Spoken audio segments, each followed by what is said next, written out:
there was an instance with you where I had to lock you out of the apartment because you weren't acting right when it came to greed. Welcome to the Branded Hustle Podcast. I'm Darryl, and I'm here to get your sales game tight. And I'm Lori, and I'm here to get your brand looking right. Let's get to hustling.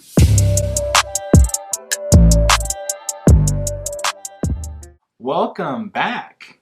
Hello.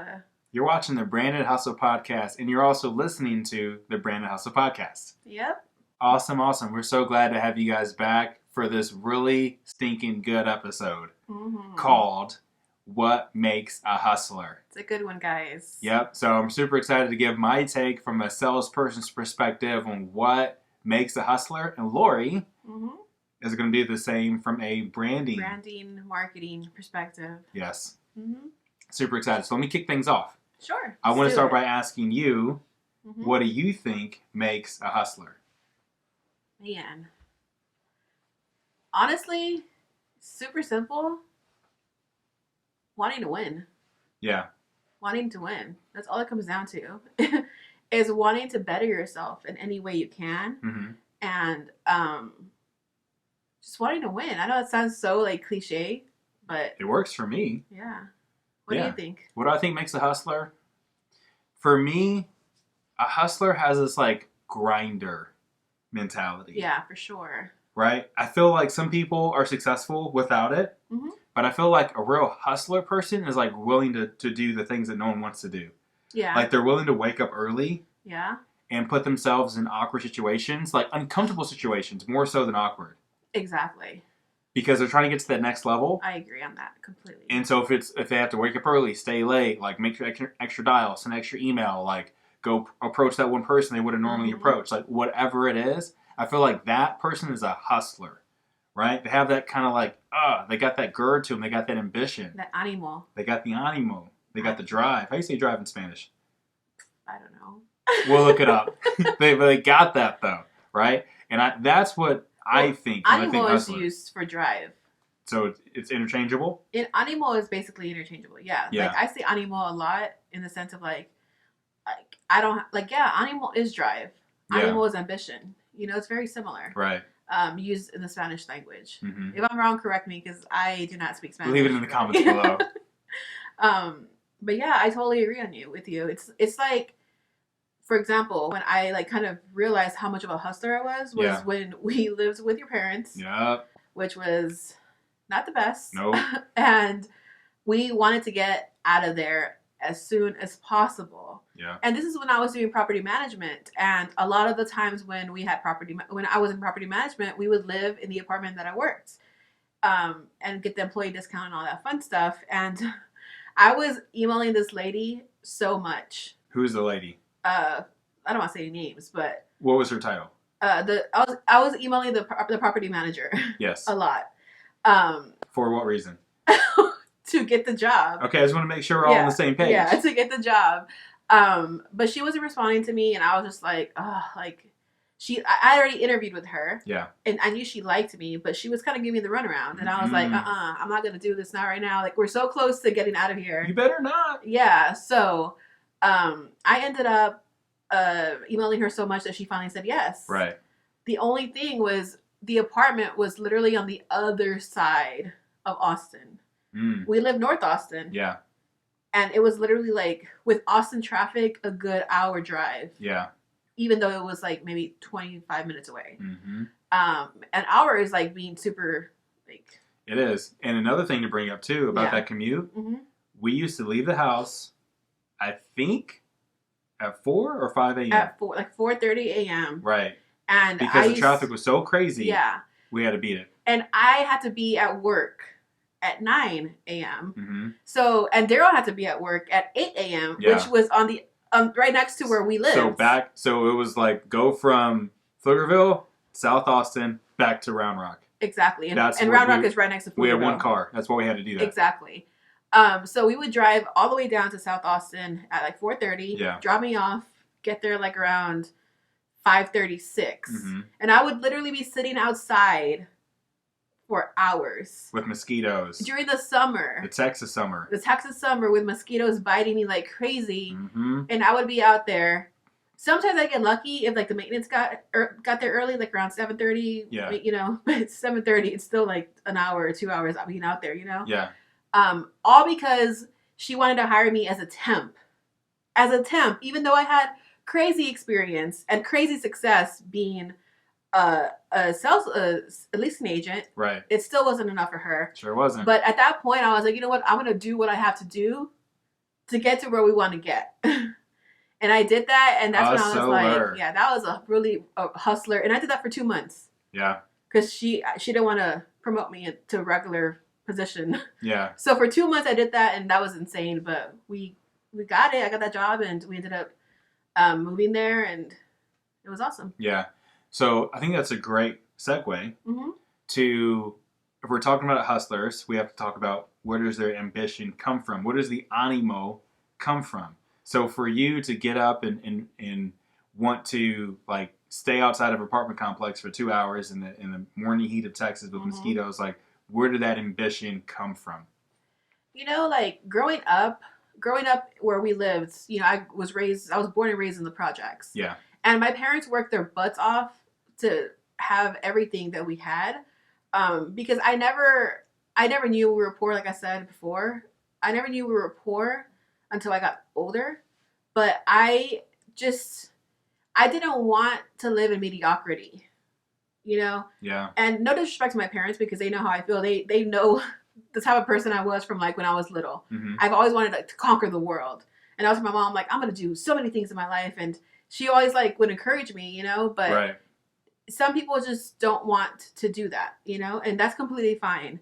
Because even if you work a 9 to 5 or whatever the case is, as long as you have a passion for it, that's all that matters. And I just knew like I didn't want mediocrity. This is the thing, and I feel like a lot of people they struggle to say stuff like this without disrespecting their families. Right. You know, because as much as we respect our parents and we respect what they've done for us, sometimes we're built different. You know, and I think what at the end of the day, what ends up being the truth is, I like feeling uncomfortable.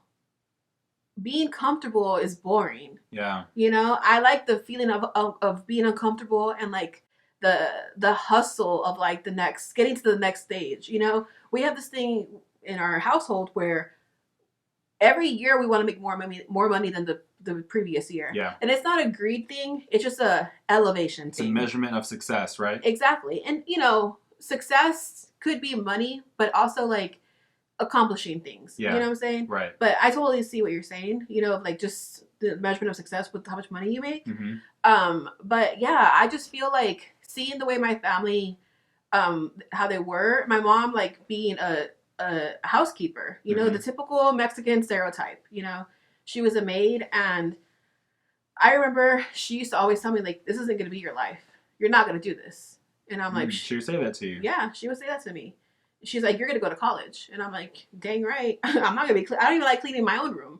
I'm not going to be cleaning somebody else's room. Yeah. You know, but she did that to get money to get food on the table, to help my dad, you know, and to get me the Jordans that I wanted for high school. You know, they did amazing things. Like I thank them every day for that. And they pushed me towards college, you know? Yeah. So I appreciate that because they knew like I could be better.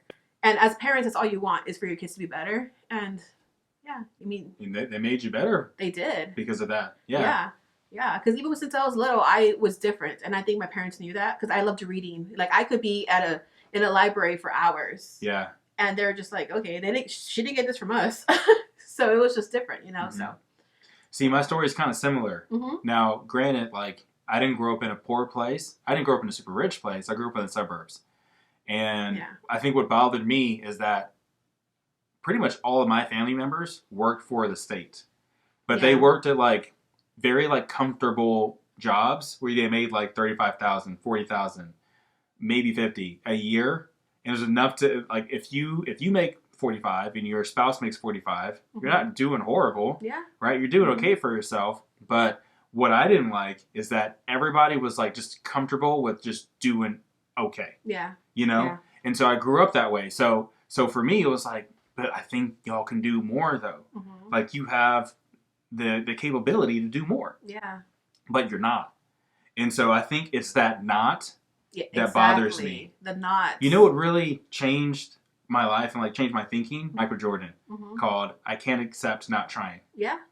And once I promise you, I never even read that book.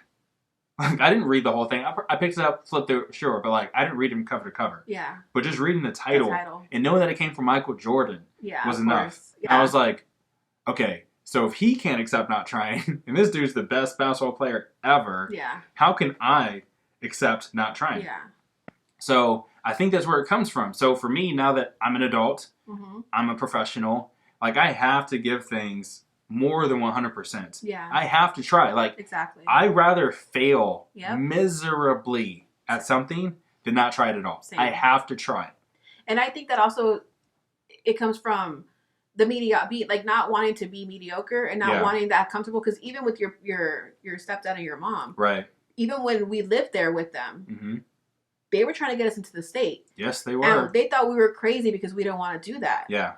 And because it is safe, it is predictable. It is, exactly. But fast forward to now, where we are in life, if we would have listened, our life would be so like, just, what everybody like dreads. Yes. Everybody dreads that life. Ooh, yes. And I hate it. When I worked for the state, when I was 19 years old, I was a courier, I was a vehicle driver. I used to take packages from one state building to the next. Yeah.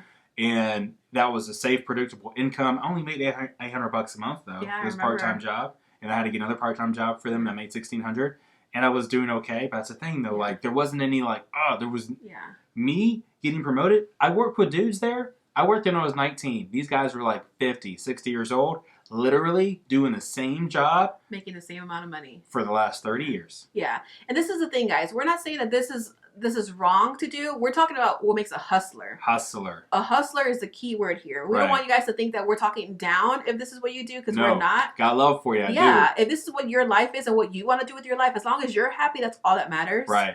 But we're talking about as far as like how hustlers work and what we feel and how we operate. Yeah, right? How we operate. So just a little disclaimer. I don't want you guys to be like, what the heck? No, like. Speaking of that, I think we should talk about this. So speaking of like how it can be perceived elsewhere, like outside of us and like family, I think that's an important thing to bring up. Yeah. So let's talk about that. So how does work-life balance go for a hustler? Yeah, that's really hard. I know with us, we talk about business constantly. We do. Like, if we're not talking about like family and like going to see family, and during this whole COVID thing, it's been pretty like intense of like not being able to see family, and we FaceTime a lot with family now. We do, yeah. But other than that, and like of course we talk about our life and like how appreciative and blessed we feel. Yeah. But we talk about business a lot. Often. But we started doing this thing on Sundays where we just chill. Like we totally unplug. Totally unplug. Like barely even be on our computers and our phones at that. We just like cuddle up on the couch and we watch trash TV. Yeah. Like the trashiest TV you can find. Well, not really. We just watched 90 Day Fiance. We watched The Spouse House on Netflix or on Hulu. That was insane. We just watched like trash TV. Like we try to decompress. Like we don't want to watch anything intellectual because we don't want our brains to work. Yeah. So. Because Monday through Saturday, it is intellectual and the brains are definitely working. So it's time to relax. It's constant because like even like I literally was just sending emails out right now. Yeah. You know, it's constant work with what we do. So work-life balance is tough. And even when we work 9 to 5s, we would talk about work during like dinner and stuff. Yeah. And so we were like, you know what? Like it's just, we need to stop that. You know, it's just all about knowing your limits.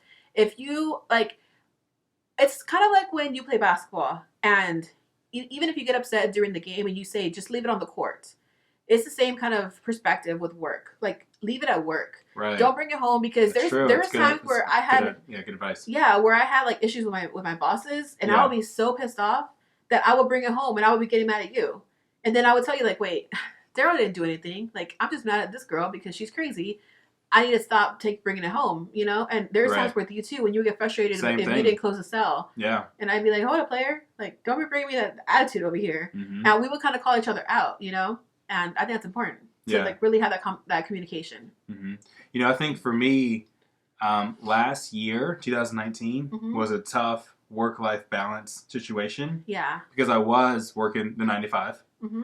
And I was doing well, selling a lot. Yeah. But the difficult part was that Lori, unfortunately, was dealing with a cancer scare. Yeah. She had precancer cells, and that was like, that rocked our world. Yeah. It was a lot of surgeries and biopsies during that year.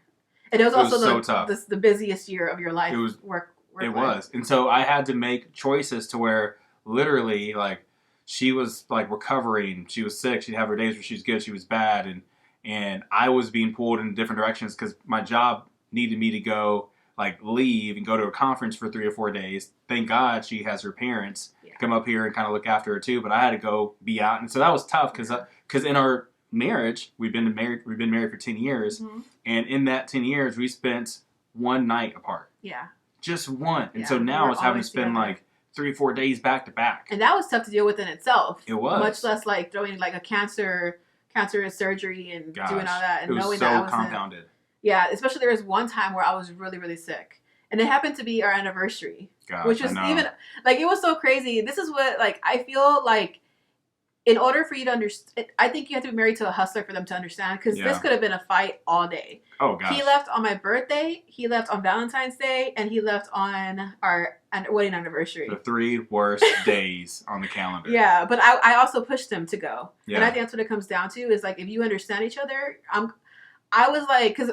Did you call my parents when the anniversary? You're like, she's really sick. I need you guys to come up here. Yeah. And they came and they treated me like a little 12-year-old. I couldn't do nothing. I was like, it was kind of fun because they were like cooking for me. Yeah.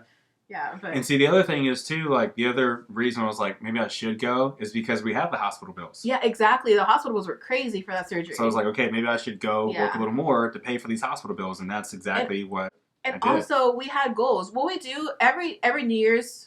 Well, here in this house, we have a balcony, and we always go stand there, and we just talk about our life. We talk about the year, and we start talking about goals we want for the next year and what we want to accomplish. And I know you wanted to finish number 1. I did, and I knew that if I caused the scene of like, oh my gosh, you're gonna leave me, and I don't want you to get in a bad headspace. It was possible to lose, yes. Honestly, I will say, right now, like, I haven't told you this forever. What's that? I was kind of mad that you left during that anniversary trip because I was so sick. And I wasn't mad. I was more so, like, annoyed. Yeah. But I knew it had to be done. And I knew that if I started a fight or told you how I really felt before, it would mess up the conference. And you might not have gotten sales. Yeah. And I knew that you wanted to finish number 1. So I was just like, I can't say anything. And I let it ride. And you finished number 1. And I feel like that's what being a hustler is about, is having a good work-life balance in the sense of people supporting you. It's like a spouse's sacrifice. Yeah. Because I knew my parents were going to be there. And I knew they would take care of me. And I just felt like this is something that you wanted to do. And we wanted to do. It was a goal we had together. Yeah. So yeah. But, I love you. I love you too. I'm proud of you. Thank you, baby. Honestly, I don't want to say I'll take it back. I wasn't mad. I was just more so like, ugh. Yeah, it was frustrating. Yeah, frustrating. Because I wanted to be with you too. I wanted to be right here. Yeah. But it was like, man, like, and that's the adulting part. It's like you have this responsibility. Exactly. And you got to go out there and hammer some deals away to take care of life. Yeah, and you just got to be understanding, because I knew that it was for us. Yeah. It wasn't a selfish thing.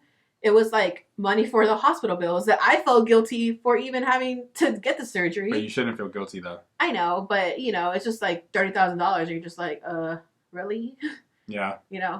Healthcare systems, whack. It's whack. But I'm just proud of you still. Well, I appreciate that. So if we switch gears for just a moment. So let me ask you this. When it comes to branding, how important do you think networking is? I think it's important. I go back and forth. That's about me. Yeah. I always say I'm like an introverted extrovert. Like, I can turn it on whenever I want to. Mm-hmm. I feel like as I gotten older, I become way more introverted than when I was younger. Yeah. Because in high school, in college, I was popular. I would hang out with people. I never had trouble making friends and, all that jazz. Yeah. But the older I got, the more I was just like, I'm good. I'm just a homebody. I could just chill at home and just chill with you. Like, honestly, I don't really need to be going out and stuff. So when it comes to networking for like personal brands and stuff, like whether it's like YouTube or whatever the case is, it's just like it takes a lot for me to get dressed, to get out, to go network. Yeah. But I don't mind networking on my computer. Yeah. I don't mind networking in the sense of like hitting people up and like commenting on stuff and being interactive in that way. Right. Because it's important to get your brand out and to get your name out by, you know, commenting on people's videos and LinkedIn posts and stuff like that. So right.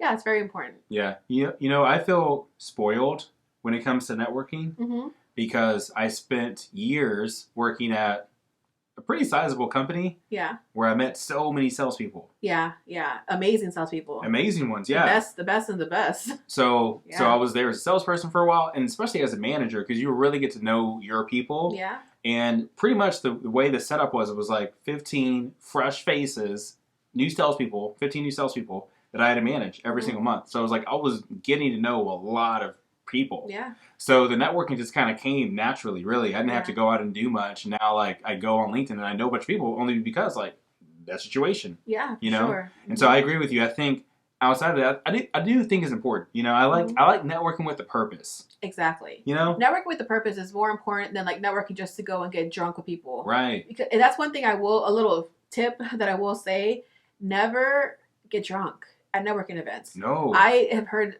horror stories of people that just go to networking events to try, like, for the right reasons. They end up getting too drunk and it ends up hurting them. If that's what you want to do, like, outside of work, like, whatever. But, like, in a professional environment, it's hard to come back from without people thinking about that in your brand. Yeah. Your personal brand, right? Totally. Cool. So how about this, though? So we're talking about the hustle. We're talking about all things hustle right now. I want to know this from you. Mm-hmm. When has the hustle hurt you? Ooh. It's about to get deep with this question. Ooh. Okay, let's just keep it all the way real. Okay. Being a hustler is fun and winning is fun. Yes. But there's a very thin line between winning and greed. Yeah. And there was an instance with you where I had to lock you out of the apartment because you weren't acting right when it came to greed. Like, to be all the way real, there was an instance where this is honestly when Darryl, like, first started making money. Yeah. Like, when he started, like, really killing it, and it was, like, a crazy amount of money that, not to be, like, braggadocious, but it was just, like, something we've never seen before. Compared to, like, the year before, we were, like, at negative. Overdrafting our bank account. Total 180, yeah. Exactly. So it was, I can understand where you're coming from on that, in that perspective, but it was just getting too much to where the greed was just coming out a little too much, and I did not like that. That's one thing I never play around when it comes to money, is greed is it's never acceptable. Yeah.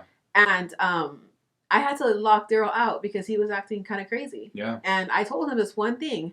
And I honestly believe this one thing kind of changed his mindset, because I told him, like, we're Christians. So I told him, you're not leading me the way you should. Yeah. You're not leading me the way a husband should lead a wife, because you're so worried about money. You're so worried about, like, he was working late till like 10 p.m. Yeah, it was crazy. It was insane. I feel like I wasn't even seeing this guy, because there was times where I'd fall asleep. And I get to work early, too. And he would get to work like at 7. Yeah. And I was just like, dude, this is like... And it wasn't ever like... I remember my mom was like, you sure he's not doing other stuff over there? And I was like, no. Because he would literally FaceTime me.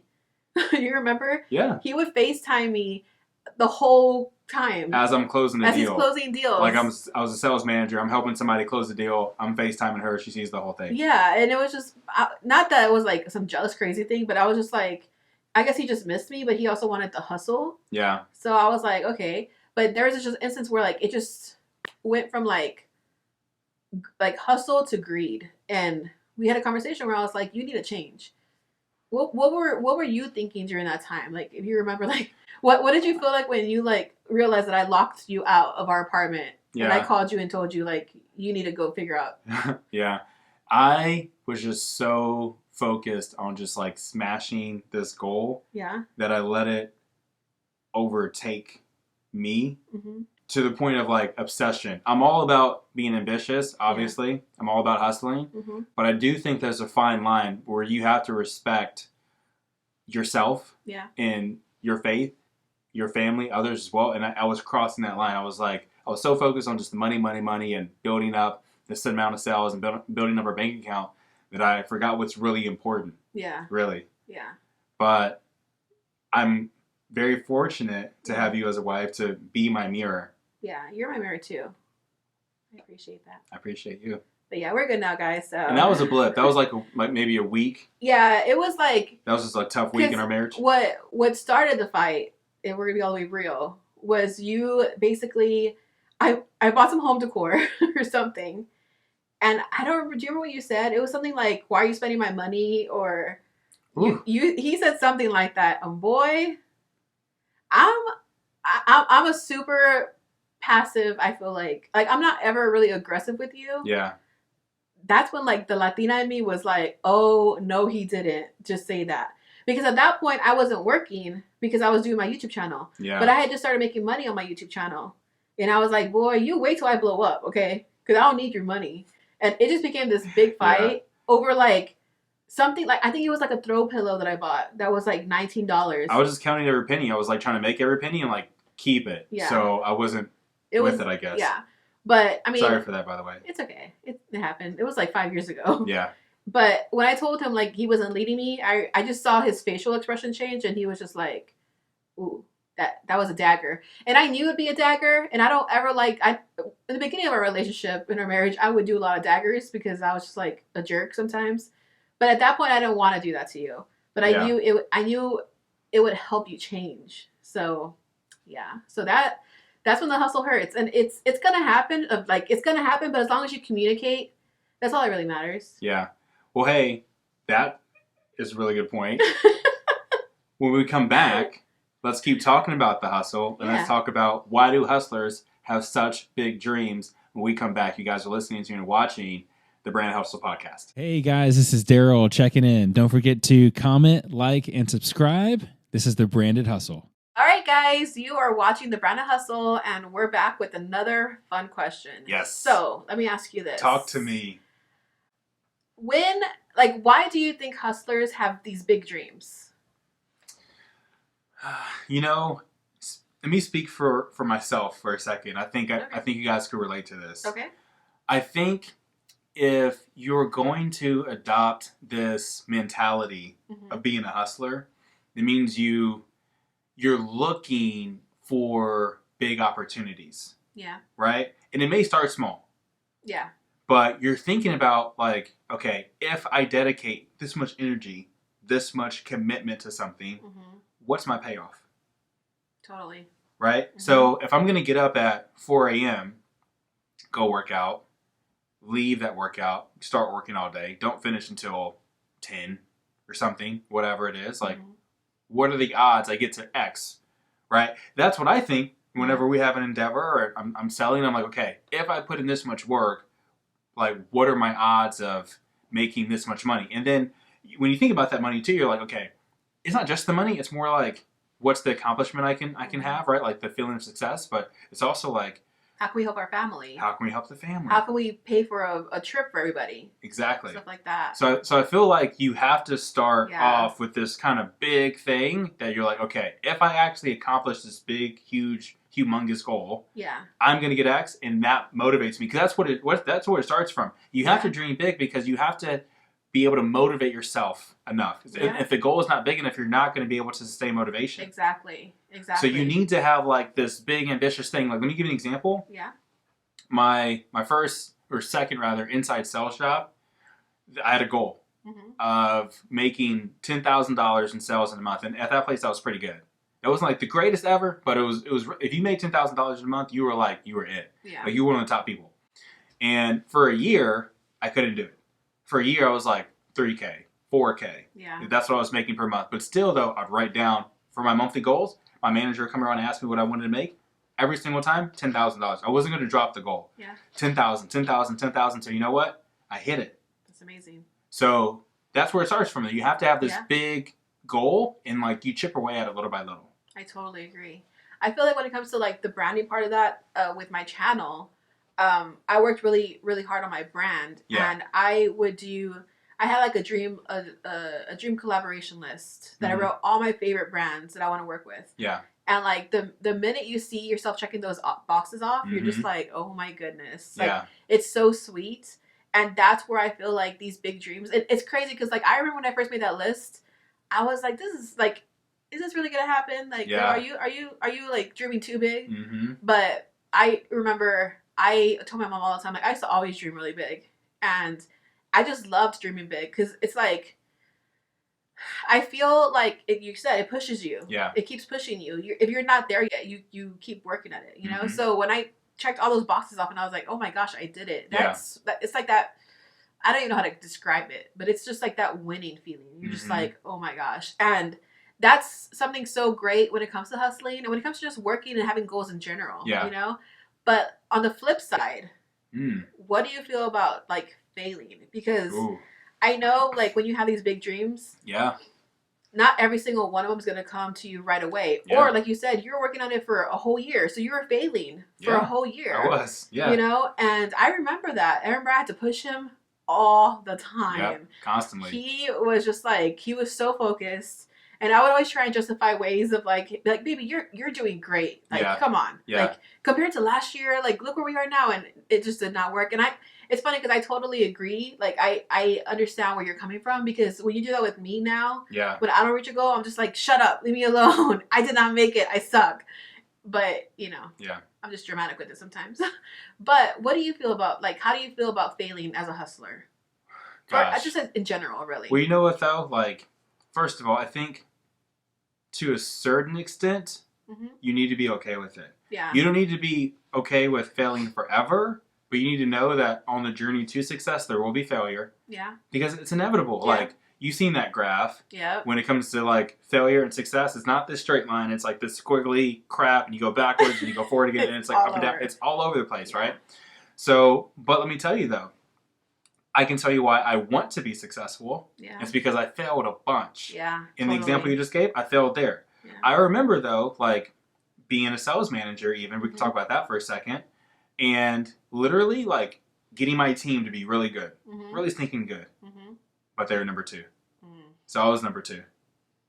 And that was month over month over month. So even overall, like, if you count the last 3 months, last 6 months, technically I am the number 1 manager because I made the most revenue, right? But still, I'm number 2 because I don't finish number 1 at the end of the month. You're consistent. I was very consistent. But you weren't number 1. Exactly. And 2 is not a winner. And 3, nobody remembers. Come on. Preach. So that bothered me. And so I take that feeling, and I feel that way, you know, in my childhood. I feel like I was like number 2, like in sports, when I ran track and I played basketball. Really good, not the best though. Yeah. And that bothered me. So now, as an adult, I just think about, okay, what are the things I need to do to make myself not number 2, but number 1? Totally. Right? And when I finally hit number 1 as being a number 1 salesperson for the year at the company I was at, I was like, you know what? Now I understand it. Yeah. Now I get it. It takes a little bit extra, right? But it's also because I failed so many times, I knew what to do. Yeah. So really, I can appreciate failure. Yeah. Because when you succeed, you appreciate the failure. When you're going through it, you don't appreciate it. Exactly. And that's the thing, like, this honestly stems from, like, just life in general. Yeah. To get a little deep here, Darryl and I, we struggle with infertility. And like Darryl said earlier, we were going through, like, a little cancer scare. And we've been trying to get pregnant for 10 years. Yeah. That's a long time. And it hasn't happened. And I get so many messages on my YouTube channel because I stay positive. Right. And people are like, how do you stay so positive going through that? Like, doesn't that make you sad? Like, you and Darryl are, like, so happy and you guys can't get pregnant. And, right. And I'm just like, it refines us. It refines me. Yeah. The failure to get pregnant refines me. It doesn't make me who I am, but it makes me better. Yeah. You know? And that's how I feel like with anything in life, you know, when it comes to like hustling, when it comes to work, when it comes to life, failure refines you in a way that nothing and nobody else can. You know, like when you think of failure, you just think of like the negative part, and you think of like, oh, I didn't do it, or whatever the case is. But there's always a silver lining. It makes you better. And I feel like if people held on to that more, the minute you accept failure is the minute you'll start winning. Yeah. Because there is never failure. There's only learning and refining, you know? Yep. And I feel like that's something that I've gotten way better at because when I was like in high school or middle school especially, if I lost a game of basketball or if I lost anything, you know how my family is. They compete for everything. Yeah. Who can finish the orange juice faster? It's insane. But it honestly, like, I hated losing. And I used to be like really like a sore loser when I was younger. Right. But the older I got, I started realizing like, man, like it refines you, you know? Yeah. And I appreciate failure more. I used to be scared of failure. Like I used to fear failure. But isn't now, that crippling? It is because you know how I am sometimes. Like I overthink things. I procrastinate because I'm just like, oh, what if it's not the right thing? And I can't stand that. And honestly, you've gotten to help me so much more with that. Because there's times where I overthink things and I don't do something because of that. Yeah. And you tell me like, baby, just do it. And you've helped me. So I appreciate that. And I thank you. Well, I thank you. So yeah, that's what failure is though. Like you just end up bettering yourself. Now, another question I have for you. Talk to me. Being a hustler, do you think it's possible to be ethical as a hustler? 100%. I agree. I think there's guys who have done it wrong. For sure. Like you look at like the 2008 housing crisis. Yeah. And you think about where that stemmed from. Yeah. It didn't just start in 2007, 2008. It started like late 80s. Maybe late 70s. I don't know which decade, but it started a while ago when those guys were making those contracts for those mortgages and they weren't doing it the right way. Exactly. So I think that there absolutely is. And you know what the thing is too? Mm-hmm. Like when it comes to being ethical, I'm all about playing the long game. Yeah, I agree. Because like let's say you're selling, right? Let's say you got a sales team or you're a salesperson and you're doing really good. But there's somebody else doing maybe better than you, maybe a lot better than you. But you know for a fact the way that they're getting those deals done is unethical. Do not be tempted to play the game with them because like just literally put a stopwatch on. And you're going to see their reign come to an end in a short amount of time. Yeah. Because eventually you're going to find out that they're not doing it right. Everybody else is going to find out too, and they're going to get in trouble for it. Exactly. And it's all going to come crashing down. And then you, as the real ethical person, you're going to win. Yeah, I agree. Right? And this is like hustler. Like I honestly believe anybody can be a hustler. Yeah. I believe that you might, even if you become a hustler later in life. Yeah. But it can happen, you know? And I honestly believe, kind of how you said, like, if you know there's a promotion coming up and someone's brown nosing and they get that promotion over you, just let it slide. Like, I've been there before. I'm sure you've been there before. Oh, yes. Just let it slide and know, like, it's going to be okay. And like Darryl said, put that stopwatch on. It's going to happen. Exactly. And to that point, I've been in spots to where I really should have been the person they picked to get promoted. They come back to you, though, don't they? They come back. Exactly. That happens. Remember with the apartment? Yes. They don't pick me. Yes. And then they chose someone else. Literally like a couple months later. Can you please come back to us? Exactly. And I was like, I'm good. Thank you. Yeah. You lost that one. Exactly. You had your shot. It always ends up, as long as you're ethical with it and you're yourself and you're, yeah. I mean, because you want to be able to look yourself in the mirror at the end of the day and know you're doing the right thing. And that's what I think, like, when I hear the word hustlers, that's why I wanted to name this podcast The Branded Hustle. Yeah. Because I feel like when you hear the word hustle or hustlers, people always get a negative connotation. Like, oh, they're trying to hustle you. Yeah. And it's not a negative connotation. No. You can be ethical and be a hustler, and that's what we're here to talk to you about, because the hustle is about just wanting better for yourself. Yeah. You know? So. I concur. I concur too. So, this is kind of a little deep again. What do you have? It has to do with money. I feel like money always gets a little dirty when it comes to the hustle. Some dirty money? No, not in that way. But like, why do you think hustlers are so obsessed with money? Like when you were going through your greed phase that we talked about earlier, what do you think it was about the obsession that you had with money? I mean, you can call it comparison. Okay. I think that could be a thing. That's deep, yeah. Right? You're looking at like your age versus where your peers are, and like not even like your peer, like money wise, like you're looking at the peers that are doing really well. Okay, you're thinking I'm here, they're there, almost like a why not me type thing. True. Not like in a woe is me way, but like, okay, what can I do to get there? But then sometimes you can get like, you can go overboard with it. Yeah. It's happened to me before, like we said earlier. But I think that the money thing is important because it's a way of keeping score. Yeah. Yeah. Right? I feel like kind of how I said earlier, there's a thin line between winning and greed. Right. You know, because you want to keep winning, but sometimes when there's money involved, it's very, very hard to not become obsessed with the money aspect. Yeah. Because, for example, when you get sales, you might get 10 sales, right? Right. For $10,000. Right. But if a person gets 5 sales and they make $15,000, then what happens? Do you feel like you're still winning even though you had more sales? Or do you feel like you're a loser because he made more money? Yeah. That's where it gets a little weird, you know? So I do think it's a very thin line. And I do agree with like having to tread very lightly with that. Concur. Yeah. I mean, you have to. Yeah. Or you can drive yourself crazy. True that. And the comparison thing that you said earlier, that is no good, guys. Just try your best to not compare yourself, especially when it comes to branding. Oh my gosh. I tell my people all the time. I have a lot of YouTube friends who I'm always telling, like, don't look at your numbers.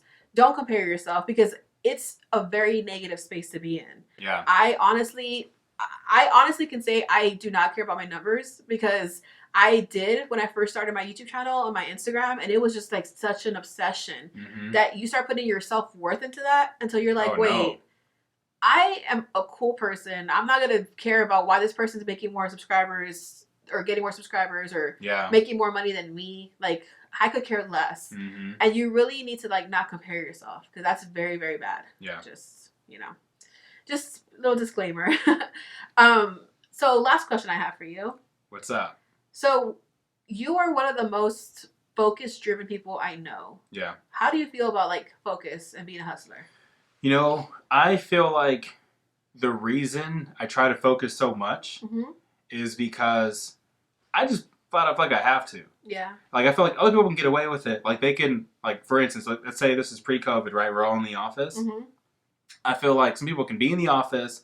They can maybe, like, be doing their emailing thing. Maybe they're calling customers. Yeah. And they can also, like, be on the phone looking at the latest like dunk highlights. Right. They can do all that. I don't feel like I do that well. Yeah, you don't. I feel like I'm just like, I'm a like one direction type of person, right? Like I have to focus on one thing. Yeah. So much so to where I probably lost out on like really good relationships with people, like even better ones than than I have right now. Yeah. Maybe I have them because they respect me, but I feel like I can be closer to some people, but I'm not, only because like when I was in the office, it was just like me and the computer. There'd be times because I'd be like working elbow to elbow with my fellow salespeople, right? And they'd be like, hey, they pull out the phone, hey, look at this new highlight of blah, blah, blah, like sports play. I'm like, that's cool, but like I'm right here. I'm so focused. I'm locked in. And even to where they're trying to talk to me, but I don't pay attention. Almost to the point where like the highlight with Kobe, when I think he's in the finals, maybe it's his very last basketball game ever. And right next to him is Chris Rock. Yeah. And Chris Rock is there, and he's like, Kobe! But like, I can't do the Chris Rock voice, but he's trying to like distract Kobe, but Kobe's like lasered in. I had to do that because, again, I want to be successful. And I know that's what it takes for me to be successful. Yeah. So that's things that I have to do. Like, you might not have to do that. Yeah. You might be able to like have a conversation with your neighbor and go smash quota and go finish number 1, but I knew that if I was going to hit that goal, there's no way. Yeah, and because I just can't do both. Yeah, we're all different too. Like, I'm more of a multitasker. But I have adapted your set of skills when it comes to focusness because I started doing this thing where, especially because I've been really busy with my work now. Yeah. If I get distracted with like, I don't know, whatever I'm on YouTube, Facebook, or whatever the case is. Yeah. I tell myself, how is this what I'm doing bettering me? Or how is this going to help me? Yeah. And if I, at that moment, say, oh, it's not going to help me, then I close it. Yeah. If there's no way of it bettering me or helping me in any way, and not just financially, right, but just like for my mind, like in that moment during work hours, I close it down. Because if it's not going to help you, what are you doing it for? Yeah. Like you need to allot yourself some time for that trash TV like we do, or for, catching up on Facebook, because you get in that rabbit hole, you will be lost for hours. There's times where we're like, crap. Like on the weekend when we're chilling, like we just spent like all this time looking at Montana houses yeah. on YouTube, and we're like that's the whole day. Yeah. It's really easy to get lost in it. I just think this is my opinion, if you're going to accomplish a goal, I feel like you need insane focus. Hey guys, it's Lori. Don't forget to follow us on Instagram at The Branded Hustle, and also follow Darryl on LinkedIn at Darryl Darks. This is The Branded Hustle. We're back with more Branded Hustle podcast. Yes. Yep. So we're super excited for this segment. Mm-hmm. It's called Hustle Stories. Yeah. So every week we are going to talk about stories that happen in our life where the hustle just came out, and whether it comes with branding, whether it comes to sales, right, all types of fun stuff that we have had to go through in life. You know, I feel like it's really important to share your own stories, and I feel like a lot of the times where you're not when you're unmotivated, it's always great to replay your hustle stories. Agreed. So let's get started. What's your hustle story? Let's do it. So I think we should talk about getting promoted. Okay. Because of your personal brand. Ooh, okay. And let me start with saying this. So this is for my salespeople out there. What really gets you promoted to sales manager is not necessarily just your sales performance. Okay. It's what the people think of you. Ooh, that's deep. That's true. Right? So and even when you're a manager, let me give you a few examples. I am at a company for a few years. I do well there as a salesperson, sales manager. I leave to go to another company. I ended up coming back to the one I was at originally, right? And I wanted my spot back as a sales manager again. So, but I didn't immediately get put into being a sales manager as I re-entered. That didn't happen. Yeah. What I had to do is go out there and re-earn it. Yeah. So I was a salesperson when I first came back to the company. And I spent 3 months just grinding. Like 7 a.m. to 7 p.m., no lunch, no breaks, on the phone, calling customers, getting deals done, doing what it takes Monday through Friday, right? Even on Saturday, I'd be there too. Yeah, I remember. Deals. He was like, I'm going to go work on Saturday. I'm like, what? But he had a focus. He had a job to do. He was focused, so. And everybody from my fellow salespeople to the managers to the directors, senior level people, vice presidents of sales, all that stuff, they take note. Yeah. They notice when you're hustling like that. They do notice that. And they notice, like, not only was I doing that, but I was willing to get off the phone, my own phone for a second, and help close deals for my teammates. I was like, hey, let me help you out on the deal. Let me say this real quick. We close the deal down. Yeah. Right? So they realized that, and I didn't go looking for the job. No. I wanted it back, but I wasn't really that focused. Really. Yeah. I was kind of enjoying what I was doing. Yeah. And they came to me. They're like, hey, you're killing it right now. How long, though? How long did it take for them to come? 3 months. 3 months. 3 months. You're talking about going from zero to hero, baby. 0 to hero. You heard it here first, folks. 3 months getting promoted. And people were hating. They were, because people have been there for a while, still trying to get promoted. It didn't happen. Why? Because they didn't put in that hustle, baby. That personal brand. I'm trying to tell y'all, it's important to build your brand. Because when they saw me, they thought, okay, yeah. Work ethic. He's that guy. Yeah. Let's go. He's serious about this. Let's go. Yeah. And that can happen to anybody, right? But it's like your actions, of course, speak louder than your words. Right? Yeah, for sure. That's what it is. And that's my story. So it's like my personal brand for me selling at a high level and helping others and just being all in, that got me promoted quick. Yeah, that's awesome. I remember that. I remember I was like, wait, they're wanting to promote you already? Because he had left the company to look for, greener pastures. Right. And you came back and they saw you kill it so much, they promoted you. And people were like, wait, hold up. How is that happening? Yeah. But because of your brand, the way you carry yourself and your work ethic, that's what brought it, It's awesome. I agree. I feel like your personal brand is so important. Yeah. Speaking of getting promoted too, that happened to me in in college. Right. When I worked for where we met, I literally just walked in there because I would walk in there to chill. It was like a really cool apartment complex where there was like a clubhouse, and they had like a really big TV with chairs, and I would go and do my homework there just to get out of the house sometimes. And the manager liked me because I would always smile and say hi to her. And one day she was just like, it was so weird how it worked out too, because I literally was like in so much debt in college that, and my family, we didn't have like money to pay for college. So if I didn't get a job or get more grants or more debt, I would have had to go back home. And I did not want that to happen. Because in the Valley, people are always like, oh, you'll be back. And I'm like, that's never going to happen. They always do that. They always do that. And I was just like, what am I going to do? So the manager for the apartment complex just asked me, do you want to work here?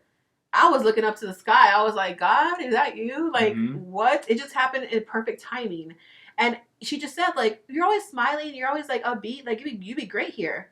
You could sell, right? And I'm like, yeah, I could sell. Because my previous job was Old Navy, where I almost got promoted there for my brand. Right. But I was like, sorry, I'm leaving for school. And they were like, no, just stay here and we'll pay for your college. And I was just like, I almost did it. I'm not going to lie. Because I was like, that's pretty, But I wanted to leave. So I said yes to that job. And then I ended up like just climbing so fast to like being like the top salesperson there because of my work ethic. And like you said, like you carry yourself in a way that it fits your brand to where people know, oh, that's Lori. Or they like just know when they see it. Exactly. That work ethic. They know the touch of the brand. Exactly. Right. And unfortunately I left that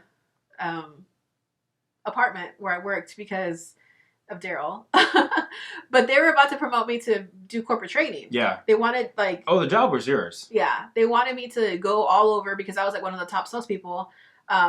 And they wanted me to go all over the United States teaching, like training all my sales techniques, you know?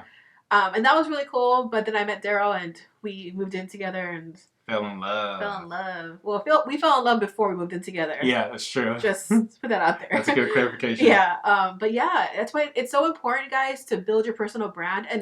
And even if you think that they're not looking at you when you do stuff, they are looking at you, good or bad. True. Good or bad. So if you're sitting there always gossiping or you're sitting there being lazy and stuff like that, don't be surprised when they don't promote you.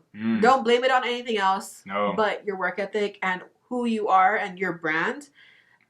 Because I've seen a lot of people blame everything and everybody why they don't get promoted when they're crappy salespeople.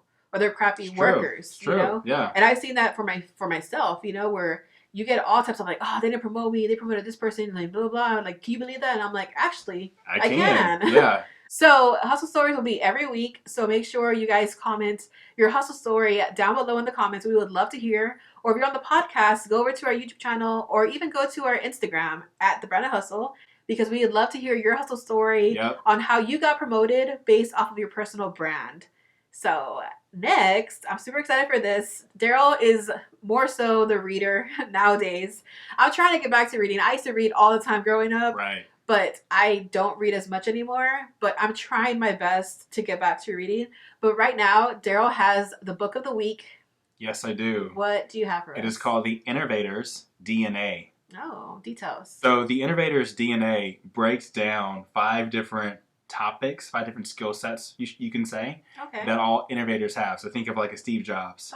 Think of like a Bill Gates, an Elon Musk, a Henry Ford, like innovative people that have done like things that have pretty much changed the world with their technology and their businesses. Yeah. One skill that I really love is called associating. Okay. So associating happens when you're maybe trying to start a business, or maybe you're in sales and you're like, okay, I know I have to accomplish the goal of X. How can I get it done? And you start looking at other places and other things that are around you to accomplish that. Let me give you an example. So you have Steve Jobs. He comes back to Apple in the 90s. And he's trying to reinvent the iMac, right? That was his love from the 80s. They kind of did away with it when he left Apple. But he's like, no, we need to bring it back. It's going to change the computing industry. And he did.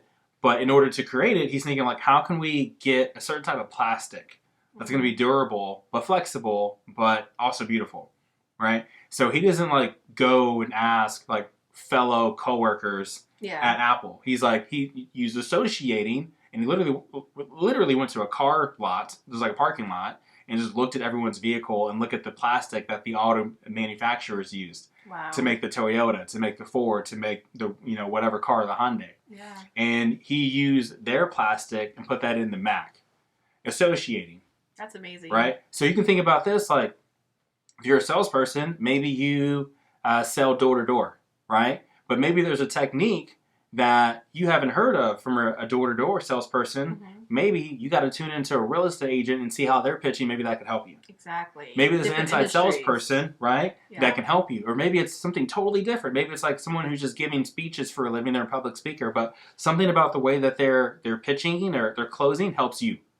right? That's amazing. Associating. Being open to other industries. Yes. Yeah. And being able to study them and know what's happening, right? Yeah. And being able to literally take all that information from something random. It could be like crochet. Yeah. Could be baking. Yeah. Could be like automotive, aircraft stuff, whatever. Whatever is like totally random, maybe you should go learn that and really go study it, because you never know what one little piece is going to be actually valuable to you in your career associating. And that's why I love that book, because it talks about that. Awesome. So make sure you guys go check out that book. Yeah. We will link it down below so you guys can go buy it. Yeah. I've seen that book, and I've been interested in knowing like what it's about. So I think I'm gonna read it myself. Check it out, girl. Yeah. Awesome. Awesome. Well, this has been an episode of the Branded Hustle podcast. Yeah. And I loved it. I really appreciated talking to you about what makes a hustler. Yeah, definitely. Me too. And I want to do it again. Yeah. I know it got a little deep, guys, But every podcast of ours it's gonna probably is going to be deep. It's going to be pretty at one point. Real deal Holyfield here. It's not going to be no, like, mush that you see. And that's the thing, too. Like, I want to talk about that for a second before we let you guys go. Like, the reason we want to be real, because we think you owe it. I mean, we think you deserve it. Like, we owe it to you. Yeah, for sure. Right? Yeah. Like, there's so many other things out there you can watch that are, like, surface level, like, boring. But, like, this is real life. This is like business with your actual life outside of work. Exactly. And I feel like a lot of the other podcasters or branding or sales or whatever, they literally all do the same thing. Right. You know, they literally all, the format's the same. The way they talk is the same. Yeah. You know, like, screw that. I'm not going to sit here and be like, ooh, I need to like work on my accent to sound perfect. No, you're going to get the Valley Girl accent. I'm going to talk like you don't know where I'm from. Because I'm from Austin. Yeah. So, I mean, we're like mainstream America. Yeah, so we're going to like be real here with you guys. So we're super excited for this podcast and YouTube channel. Make sure you guys subscribe to the channel, like, share this video. Also, make sure you go check out our podcast as well and follow us on Instagram at The Branded Hustle. So make sure you guys also comment down below and tell us your hustle story, because we would love to hear it. On how you got promoted based off of your personal brand. Yeah. But that's all for this episode. Do you have anything to say? Awesome. I loved it. Can't wait to do more of these, and can't wait to get in connection with you guys. Yeah, for sure. Also, guys, if you have any ideas on any videos you want to see, write them down below, because we would love to get your ideas on anything with brand, sales, business, anything like that. But yeah, so thank you guys for watching and listening. See you guys. See you guys in the next one. Bye. Bye.